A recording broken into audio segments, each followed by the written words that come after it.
Carlos Correa is now a Minnesota Twin for the long term. No more questions about the possibility or probability of us all looking back years from now and going, remember when Carlos Correa was on the Twins that one year? Nope, because Correa is officially going to be a Twin for a long time. And yes, it's officially official. It didn't take long for the physicals to be done with and for Correa's introductory press conference, or rather a reintroductory press conference, to happen. Now, I know a lot of people are making jokes about Correa not necessarily wanting to be a Twin and everything, and how instead of telling his wife they get to live in San Francisco or New York, that he's got to tell her they have to live back in Minnesota. Sure, it's funny, but honestly, I do believe Correa means it when he says he and his family are happy to end up back in Minnesota. He seemed to really take over as a big clubhouse leader with the Twins while forming a nice bromance with Byron Buxton. And the Twins do actually have some potential to be a competitor, especially being that they're in the weakest division in the American League. It's crazy to think about all this now, considering we all assumed, rightfully so, that Correa was going to be a Met.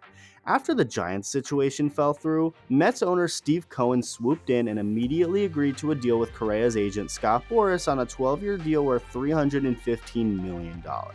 The baseball world exploded, everyone freaked out, and it was one of the crazier sequences of events in offseason history for any sport. Little did we all know, but it was about to get even wilder. Before I get any further, make sure to hit that subscribe button if you haven't already. Over 70% of my watch time has been from people who aren't subscribed. So hit that button along with the bell for post notifications. Okay, back to the video. A day went by, another day went by. We all learned that the Mets were now second guessing Correa's physical just like the Giants. Weeks then followed with reports and rumors galore before finally, boom. Correa back to the Twins on a 6-year, $200 million deal that could go up to as much as $270 million. Correa then went and did an interview with The Athletic, and there were some interesting tidbits and pieces in there that gives us a lot of context to what happened. Correa started off by talking about how he was called by Scott Boras to go up to his room, with Boras saying, "We need to talk," which of course was much different than the "congratulations, you're a San Francisco Giant" phone call he was expecting. He'd go on to say that his body had been feeling great, there were no issues with the physical he took before entering free agency from Houston, his physical before signing with the Twins for the first time, and his exit physical he took before becoming a free agent again. Correa didn't think there would be any issues, going as far as to say he was 100% confident it would go through. Quote unquote, at that moment, everything felt slow. Everything felt like, is this real? Is this a dream? Is this a joke?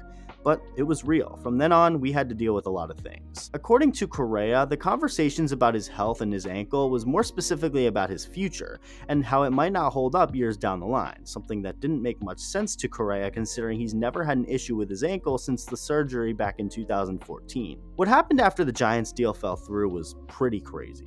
Things got really depressing actually for a minute, with Correa's parents even crying at the news of the Giants deal not going through. They'd all fly back to Houston the next night. Correa would drop his family off, learn of the Mets deal going through, and tackled Scott Boras out of happiness. The Mets deal, of course, did not go through, and speaking of the bromance between Correa and Buxton, Correa made it clear how much he appreciated Buxton for not calling him to try and get him to sign with the Twins, but rather called him to talk to him like a brother, to make sure he was doing okay, asking about his wife's pregnancy, stuff like that. I think that's pretty cool and just shows you the relationship those two have. It goes beyond baseball and tells you how great of teammates and friends they are. As far as the Mets went, this is when Correa and later his agent Scott Boras really started to voice their frustration with how things were handled. This is what Correa said about the Mets, quote, "The Giants used an ankle specialist who didn't pass me. Then the Mets used the same specialist who obviously was not going to pass me. He had already given an opinion to another team about my ankle. He was not going to change that. He was going to stand by what he was saying, of course, because that is what he believed," end quote. So the Mets used someone who of course wasn't going to change his opinion on Correa's ankle, which doesn't make too much sense. You would think they'd try and get another specialist or two to see their opinions rather than one person, but they didn't. And Scott Boras does not understand it either, literally telling USA Today that he doesn't understand the Mets. Quote, "I don't understand the Mets. I gave them all of the information. We had them talk to 4 doctors. They knew the issue the Giants had, and yet they still called the same doctor the Giants used for his opinion. There was no new information. So why negotiate a contract if you were going to rely on the same doctor? It was different with the Giants because a doctor had an opinion they didn't know about, but the Mets had notice of this. They knew the opinion of the Giants. So why did you negotiate when you knew this thing in advance?" End quote. Not a bad point by Boris. Not a bad point at all. It almost seems like it was a reactionary, in-the-moment decision for Cohen to sign Correa, only to start going through the same thought process the Giants went through, ultimately backing out. But this time, the Mets actually knew about the doctor's concern with Correa's ankle beforehand, so it just doesn't seem like a smart overall situation with the Mets. The Giants never seemed interested in restructuring Correa's deal or trying to make it work, something the Mets were indeed interested in doing. According to Boris, he offered contract scenarios to help out the team. For example, if Correa's previous right ankle injury caused him to miss more than 60 days, the Mets could reduce the contract. If he spent more than 120 days on the injured list over a 2-year period, they could void the contract. And if he finished a season on the injured list, the Mets would have the right to give him a physical to determine if they wanted to part ways.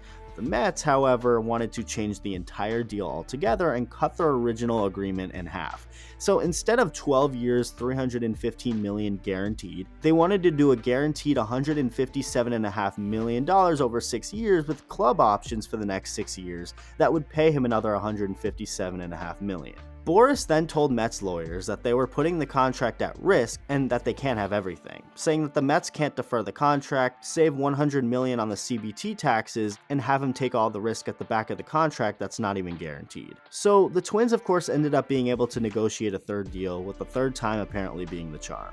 It's clear that Boris and Correa are not too happy with the whole situation, but at the end of the day, maybe this is the way it was supposed to end up. I'm happy for the Twins. They get to keep their superstar paired alongside Buxton, and hopefully they can start winning consistently. Let me know what you think. Thank you for watching, and I'll see you in the next video.